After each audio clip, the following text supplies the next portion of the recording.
Okay, perfect. We're good to go. So welcome everybody to our Culture and Community Circle event.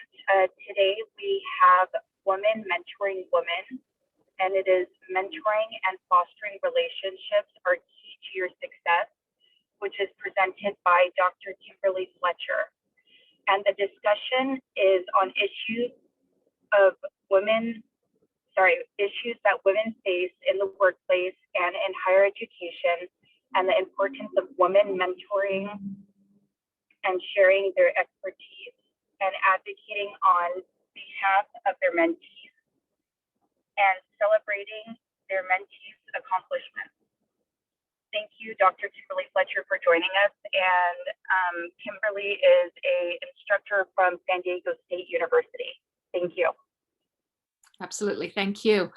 It is a pleasure to be here this morning with all of you and celebrating women this month, but every month. So it's a delight to be able to share some of the mentoring experiences that I've had throughout my kind of academic career, and that's what I will focus on predominantly this session.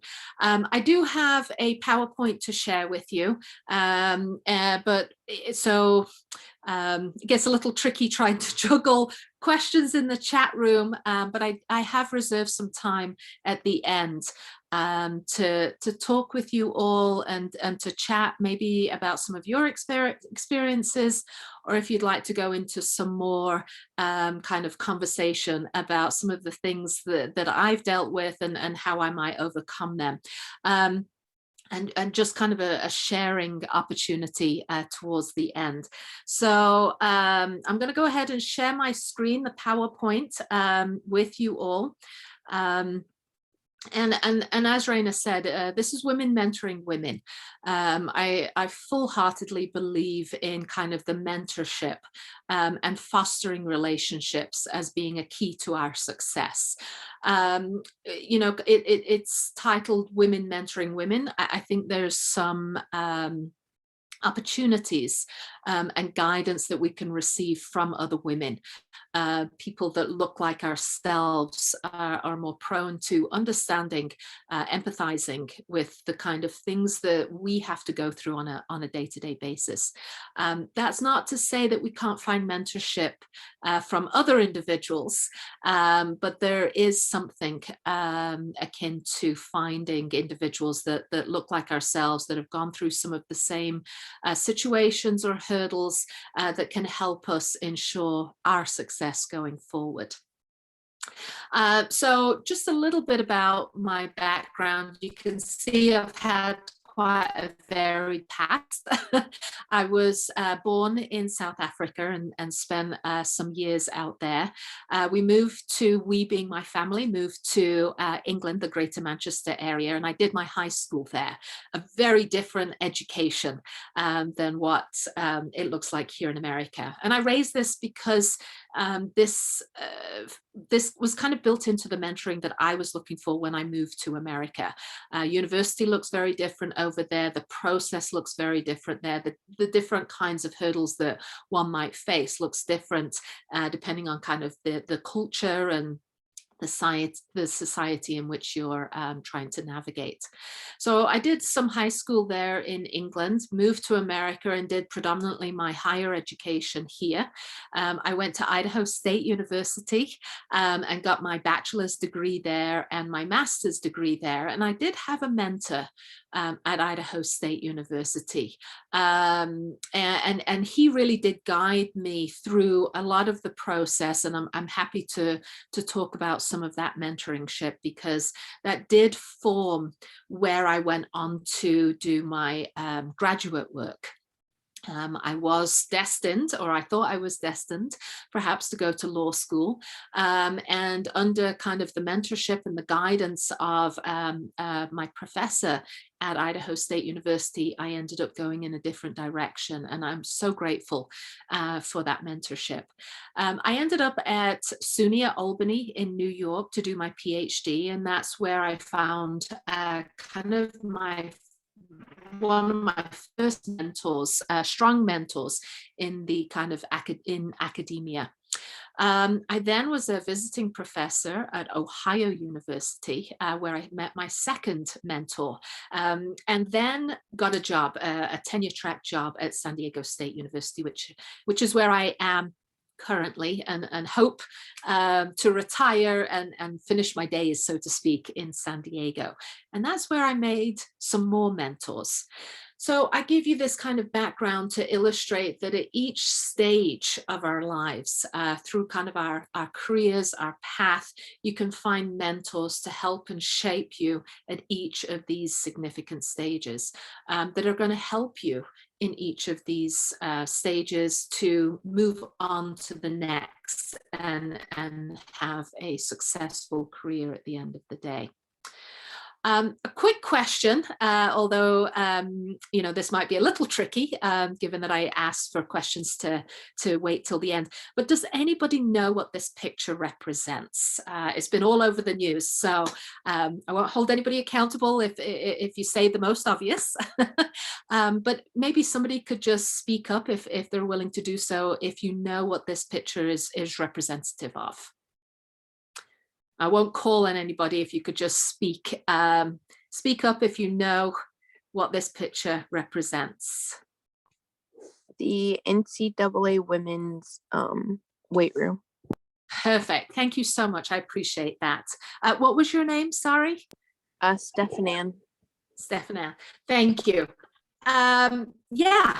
It's the women's weight room for the NCAA, right? And it was the controversy surrounding the weight room that the women were presented with, right, in this tournament versus the weight room that the men were given. And we know subsequent to this that there have been other things that have come to light with respect to sleeping arrangements, hotels, food, etc. I present this as kind of a picture to depict some of the issues, obstacles, concerns that we still face, right? 2021, one might assume things have got exceedingly better when we think about kind of gender and gender biases. But obviously a picture like this brings to the forefront, an organization like the NCAA still not there when it comes to women and women's concerns. And this highlights kind of bringing it to the forefront, bringing it to the attention to help with some of these disparities. So what we face in higher education, we're not represented, women are not presented with respect to the authors, the readings that are assigned in any of your syllabi. So when you look at that syllabi and the textbooks or the additional readings that might be assigned, very few professors will pick women and women of color, right, to represent kind of the diversity in the field and represent those that are in the classroom. And it's key to our success to see, right, that in our syllabi, that we're reading the authors that really represent us. But what we face really is that we're not being represented, right? And so, one thing that you might want to do is ask some of your professors, to offer additional readings in the field, or do some research on your own through any of the databases that might be available to you through your school library, looking for diversity in the field with respect to gender and color of the assigned authors. Sexism, right, with respect to STEM, but this happens across all disciplines. Women are kind of guided into one track or one field of study versus another, and so that can be a huge obstacle when we're thinking about what our careers and our paths look like when we're deciding in higher education. Professors ourselves, me included here, oftentimes we get referred to as Ms. Versus our male counterparts that are often the default is professor or doctor, but when they see a female professor, the assumption there is that they're a Ms. or a Mrs. or a Miss, and oftentimes the professor or doctor is not given as the title. Evaluations, when we're given evaluations, the surveys that are given at the end of the semester, on average, we get a 0.5 negative effect, and that is along gender lines. More often than not, we're challenged with the grades that we give, our understanding of the literature, of the theories that we are presenting in the classroom. And even within our departments, we can be left to do what's called women's work. So for example, taking something as rudimentary as a presentation, a panel presentation, where food might be offered, drinks might be offered to the audience. Oftentimes the women professors, right, or the women in the department are left to do the cleanup while the men converse with either the panelists or the audience participants. So it's an interesting kind of dichotomy that we find, right, in higher education at a bunch of different levels. Fraternities and sororities, there's a lot of concerns that we face there with the fraternities and the sororities. We know that they get a bad rap, generally speaking. And yet there's so much good stuff that fraternities and sororities can do and can help propel with respect to resume building. But generally speaking, there's a lot of sexism and gender-based violence that can occur when we think about our fraternities and our sororities. The workplace, many of us have faced this and will continue to face major concerns when it comes to the workplace. So when we think about work flexibility, flexible hours, allowing for the management of our careers and our personal responsibilities. This is something that I talk about a lot with my advisees that are planning to go to law school. The hours that will be worked, thinking about mentoring or mentorship.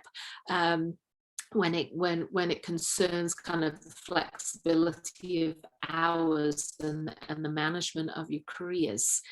Equal pay. We know that proverbial glass ceiling, right, is still above us. And I gave, some examples there. And this is gender related, women to men, right? 79 cents, generally speaking, for white women compared to men and the dollar. But I've also broken it down there for African-American women at 62 cents, Asian women at 90 cents, Hispanic or Latino women at 54 cents. So you can see even within kind of the gender of women, it's broken down by race as well. Race and gender bias, women of color continue to deal with some of the workplace's most entrenched hurdles.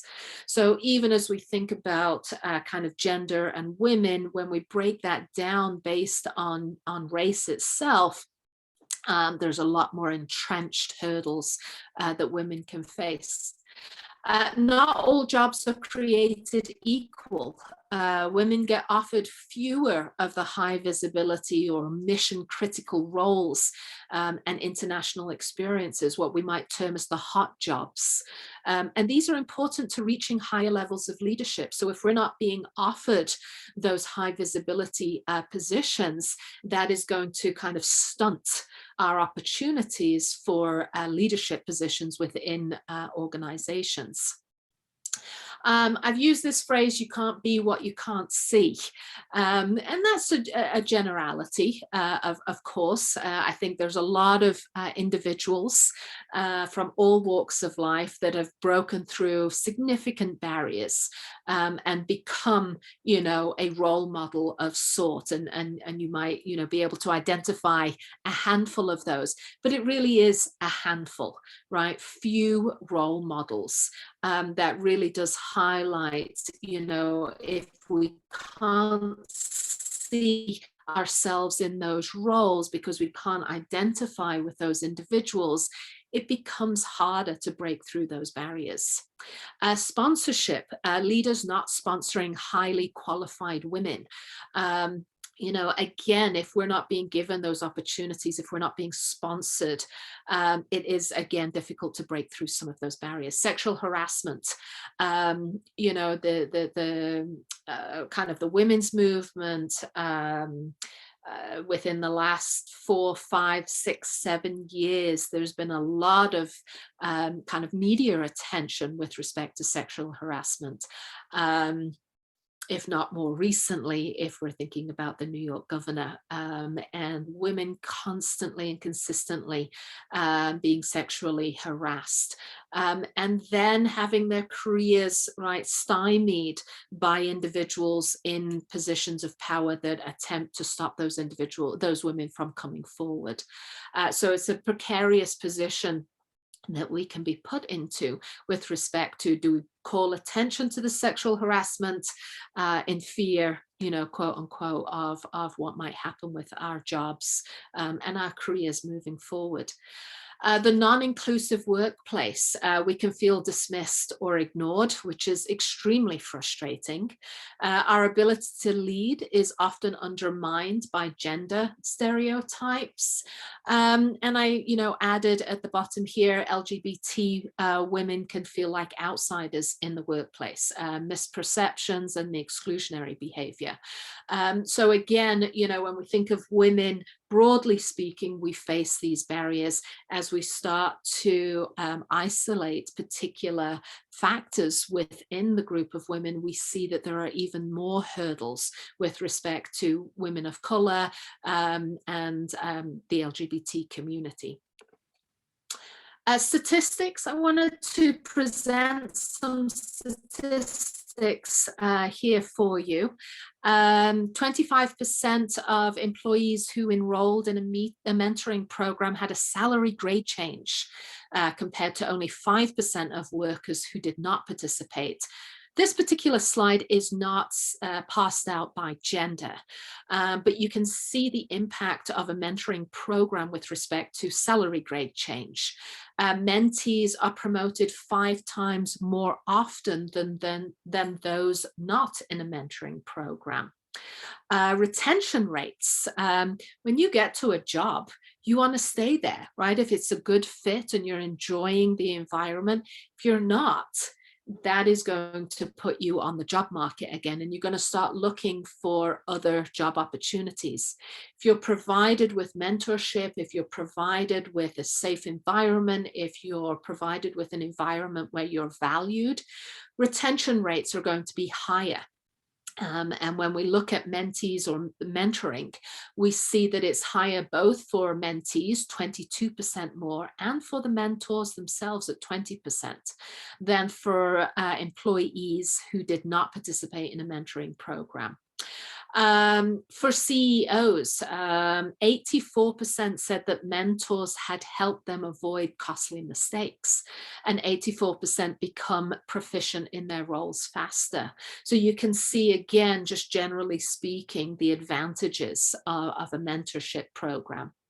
And millennials intending to stay with their organizations for more than 5 years are twice as likely to have a mentor. So 68% versus them not having at 32%. Statistics on women in the workplace and mentoring. So this is broken down more specifically with women. Women make up half of the workforce.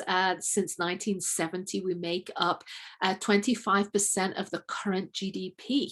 So think about how we are situated within the workforce, right? We make up more than about half of the workforce, and we contribute to a quarter of the GDP since 1970. So we have value, we have stake in the game, so to speak. 54% of women only been asked a few times to be a mentor. And so these are interesting statistics with respect to asking, right, an individual to mentor you. And I'll get to some of kind of the asks and how difficult that might be in just a moment.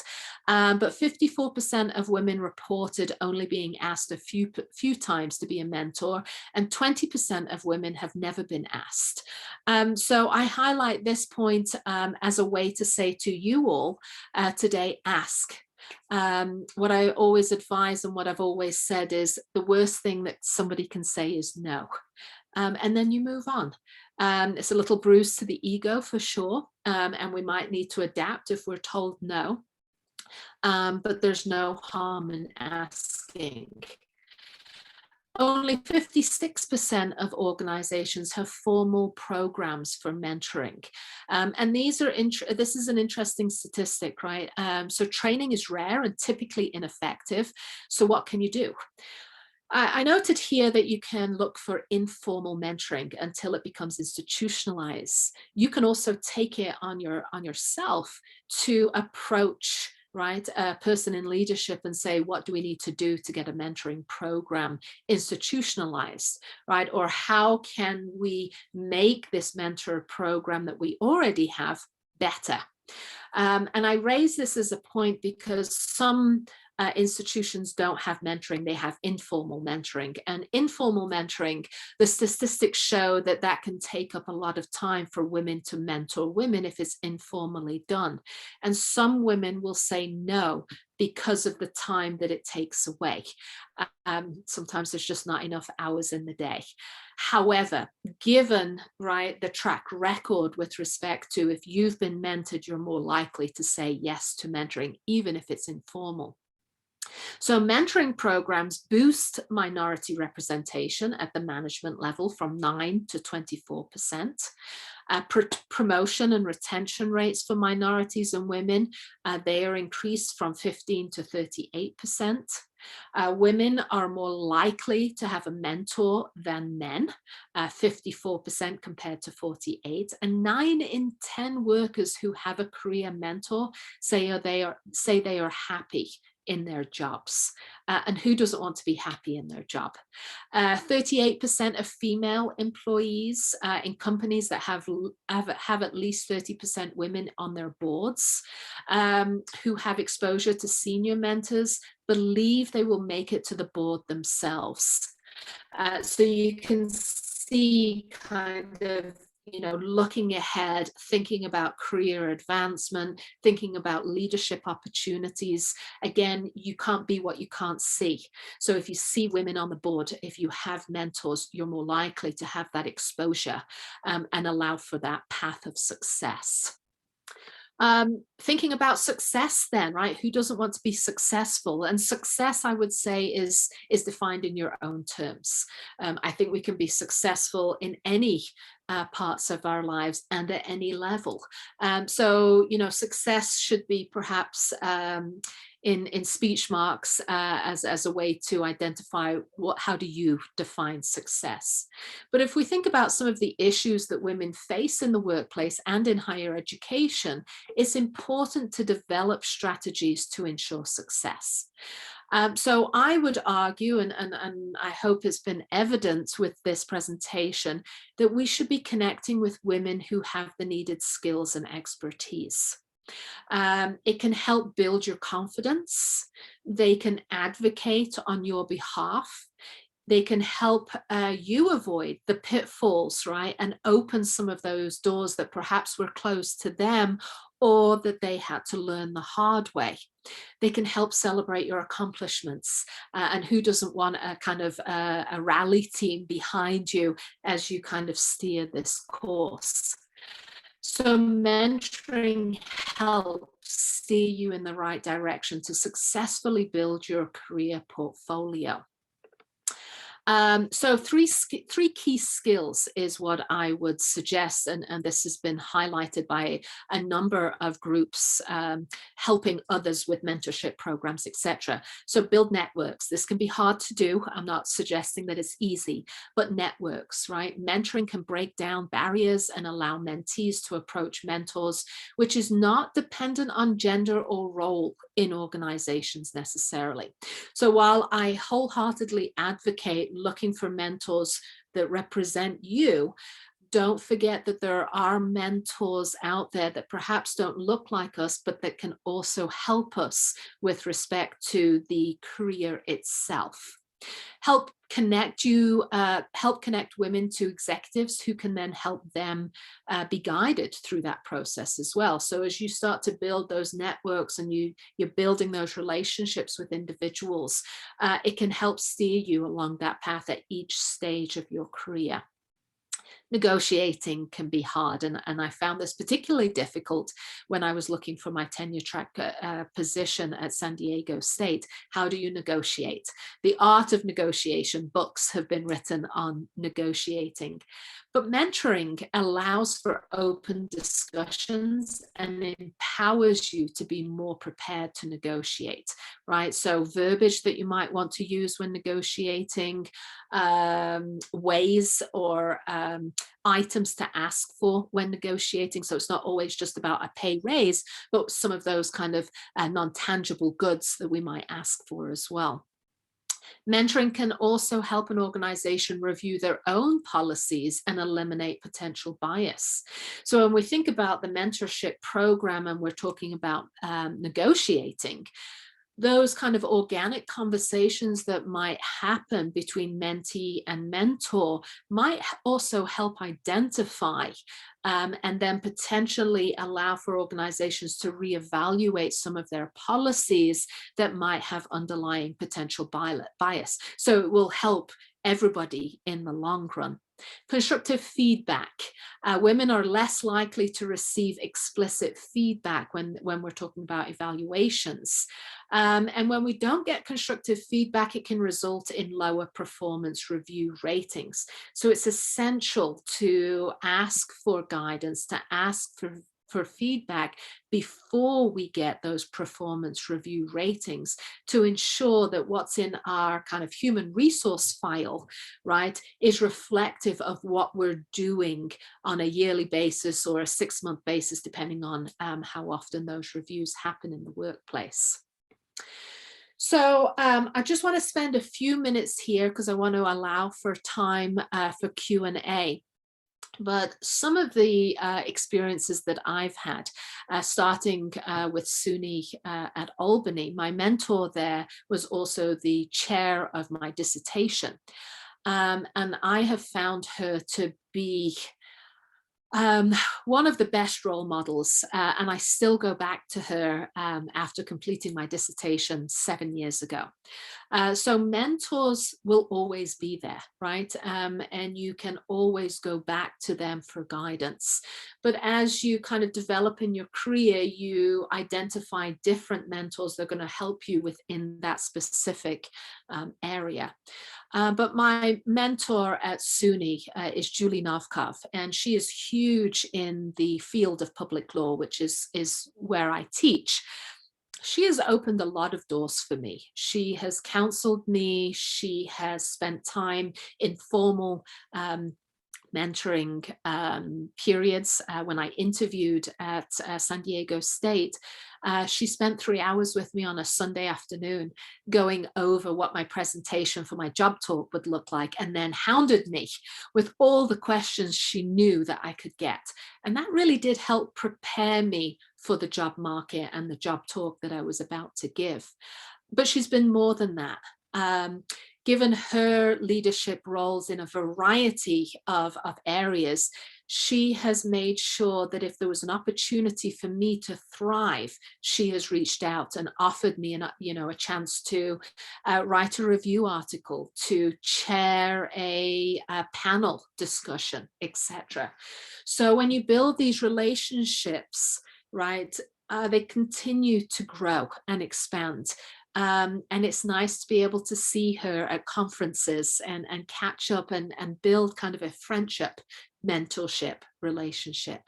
At Ohio University, I was just a visiting professor, but I built another mentorship with Susan Burgess. She's also in the public law field. And with her networks and Julie's networks, it was an opportunity to see more females in public law. It can be a difficult area, right? It's predominant with male authors. And it's difficult to be able to come into a field without a JD, a Juris Doctorate, without going to law school and just a PhD, and kind of make the legal arguments that perhaps, right, our male counterparts would say, well, that's not what law school teaches you, etc.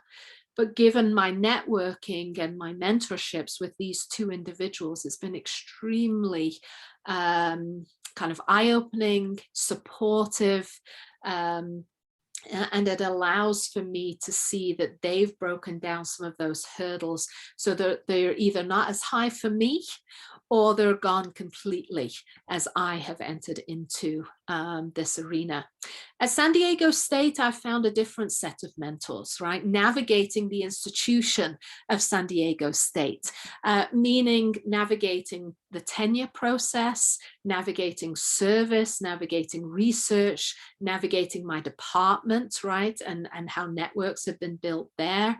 Navigating paperwork, for example, seems mundane, but having a mentor at San Diego State, and I've got several mentors at San Diego State, female as well as male, but you know, I would hold the female mentors probably a little higher because of the guidance and support that they have given me. So what can you do, right? After you've been mentored, I would argue, be a mentor to others. The value that has been given to me in my job and my career, my experiences, has been invaluable and has set me up for success. And they are the same sorts of things that I want to do for others. So as new women come into the department, I reach out, you know, maybe we start with drinks, lunch, for example, and kind of build that friendship and trust, but also start to ask, you know, how are you doing? How are you navigating? Is there anything I can do? These are some of the things that I dealt with. You know, how can I help you navigate through this process as you become familiar with this institution? So I'm going to stop sharing there and open it up for Q&A, brainstorming some ideas. I know that it's particularly difficult to reach out to somebody if they're not reaching out to you. So if you have questions about how to do that, I'm happy to answer those. If you want to share maybe some of the experiences that you have perhaps had with some mentoring or being a mentor versus a mentee, or some of the things that you've faced that have been particularly challenging, I'd love to hear some of those things. So I will stop sharing the screen there and open it up for the rest of the time. If you have questions, please feel free. Just let me know who's speaking so I can address you on a more personal basis.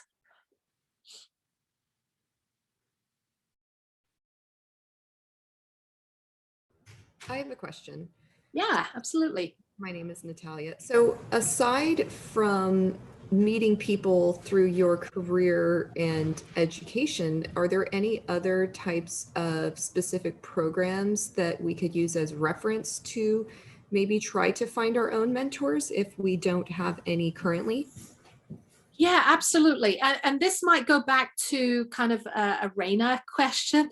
I'm not familiar with your specific institution if you have any kind of mentorship programs already established, maybe through kind of student services. I know at San Diego State, we have an AMP program. The acronym is AMP, and that provides mentorship between students and then individuals that are already out and have careers. So we try to match mentees with mentors through that particular program. So I don't know, I apologize. Coming in from another institution, I'm not 100% sure if you have that. But yeah, LinkedIn might be an opportunity for mentoring if you're a part of that particular group. There are mentorships depending on what your career path is as well. and also where you go if you're going into higher education as well. So, you know, it's a little vague. I apologize for the vagueness there, but there are definitely a lot of opportunities. It just will mean that you have to dig a little by doing kind of a Google search to see what groups are affiliated with in your specific field. So for example, being an academic, we have list serves, meaning that scholars in the field will get onto an email listserv, and we will talk about everything that's happening in the news with respect to law and Supreme Court decision making. But a current conversation that's happening in the listserv right now is gender bias and racial bias that happens within the law schools. And there is a conversation that's kind of developed organically with those members on that listserv that are talking about when they applied to law school, how difficult it was, right? So there's a level of mentoring that's happening on that listserv by reading kind of the experiences of others. Does that make sense? So you can get the mentoring in a variety of ways. Conferences that I go to on a yearly basis, there is a level of mentoring that will happen when you go not only to the panels, right, that are assigned in terms of you're presenting a paper, but also the dinner events and the get to know, you know, the PhD students that have gone to that conference. So on a Friday night, all the PhD students, the doctorates, will go to that particular event, and they'll be able to talk about how they're experiencing their graduate program. And be able to learn from their peers within that program. I know in my PhD program, we had a student organization that was only for the PhD students. And it was an opportunity to get together on a Friday night with individuals that were at different levels in the PhD program and talk and learn from each other over pizza, right, and Coke and Sprite, right, and then watch a movie that was politically had a political undertone. So organizations like that on your campus, they can be an opportunity for mentoring as well. Advisors on your campus. So I am a pre-law advisor at SDSU. Part of my role is to be a mentor to those students that are thinking about law school or graduate programs, right? But we oftentimes get into very informal conversations about career and life and success. So you can find mentors in a variety of ways. Hopefully that answered your question there. Anyone else?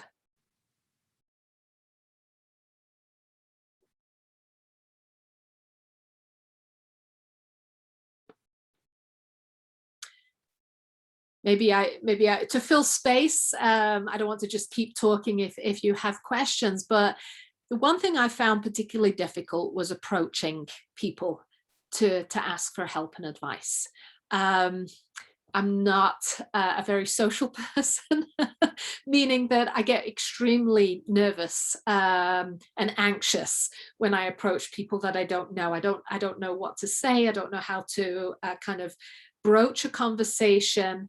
I don't know how to kind of engage like a party, so to speak, right? Unless I know everybody there. So when I first met my mentor at SUNY, I decided that I would learn as much as I could about this particular individual. So, I looked her up, I found out where she went to school. I read some of the books and articles that she had written. And I approached her in a way that kind of suggested I was eager, which I was, that's not a lie, but I wanted to learn about her. And I wanted to see if perhaps we would be would have maybe a connection. And it was awkward. I felt extremely awkward in that situation. But because I was willing kind of to do the work, right? Because I was willing to approach her and attempt to develop a relationship with her, it blossomed over a period of time. You know, she wasn't the chair on my dissertation committee at that point, and it was several years in the making, taking classes with her, developing a conversation with her, learning more about, you know, the kinds of trials and tribulations that she had experienced. And it was an opportunity to kind of learn from afar initially, but then also start asking those questions. So sometimes, you know, it is uncomfortable, it is difficult, but I would always encourage, right, making those strides, seeking out those opportunities. It's kind of like when you go into your professor's office, even though it's virtual right now, you know, what do I say? How do I speak to a professor? We're human. You know, we put our trousers on exactly the same way. And so I would always say, be approachable so that they can reciprocate. Learn a little bit about them so that there's an opportunity to learn in both directions. Because that will help foster a relationship with those individuals that can become your, rah-rah crowd, right? Julie, Susan, my mentors at SDSU, you know, they're some of the first people probably outside of my family. They're the first people that will send out an email, right, to say, you know, Kimberly has published in X journal, right? Or Kimberly got tenure. And it's nice to have those group of individuals behind you, supporting you, cheering you on. Because irrespective of what career you choose going forward, you're going to have those days where it's difficult and it's hard. And knowing that you have that support, those people in your corner will get you through some of those hard days. Trying to get tenure and get published and complete, you know, the teaching requirements and the service requirements can be extremely difficult, but having those people to go to and offer advice and just support will lead you on that path of success.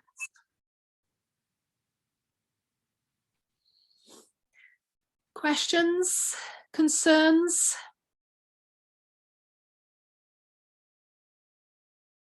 Have you had experiences with having a mentor, things that you might want to share that perhaps didn't go as well as you had hoped? Have you had a mentor that perhaps went MIA and you're left wondering, what did I do? How do I overcome this?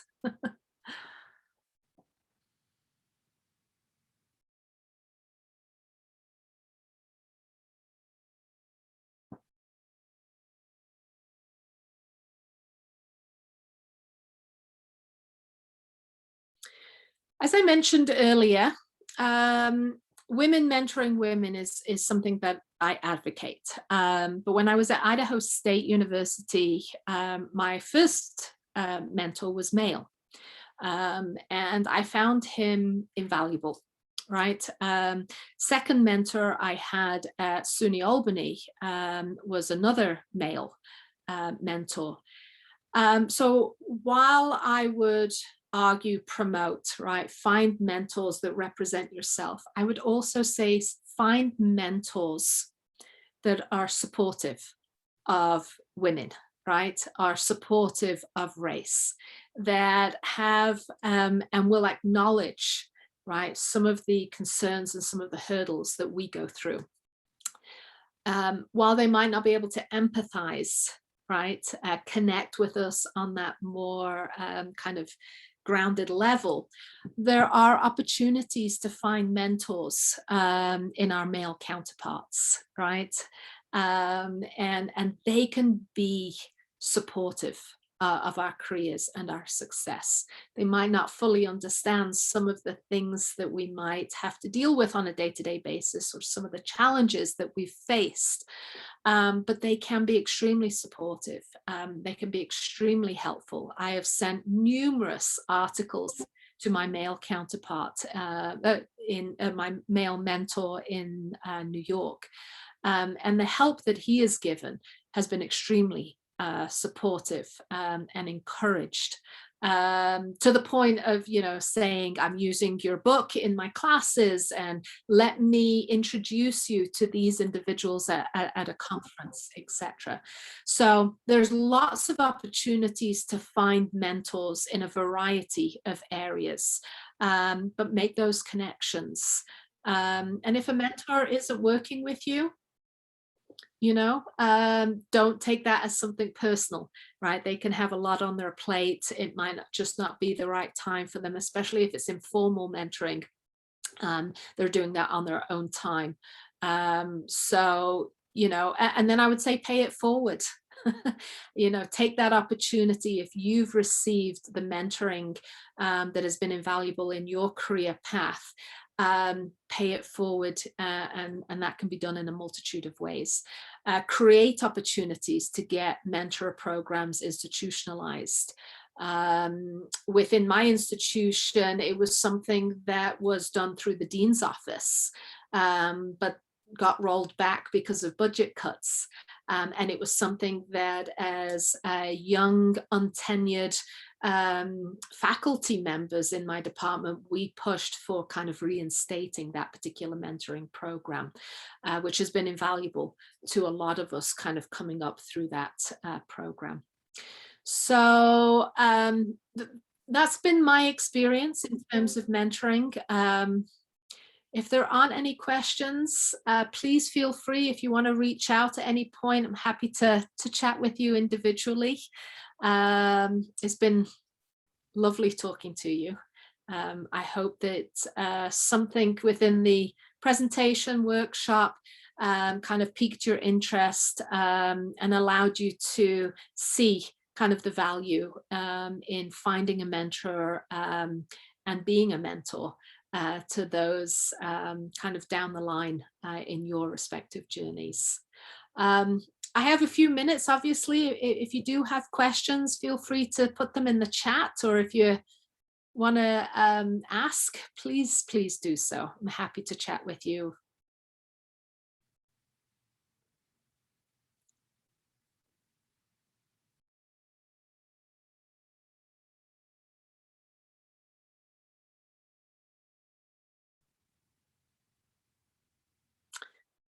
Looks like there aren't any questions. Maybe re-emphasize that we have the survey that's in the chat box that Raina listed there for you. Please help fill that out. I'm sure that there's some great questions there, and we'll give some feedback to the program itself. And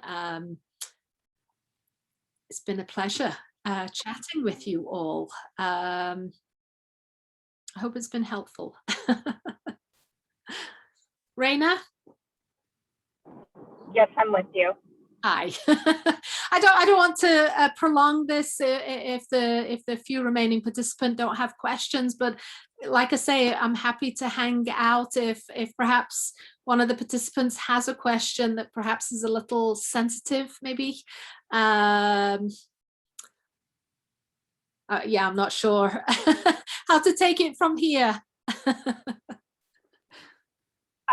Dr. Fletcher, possibly if we stop the recording, we could open the questions just in case that might be one of the reasons, and we could proceed from there.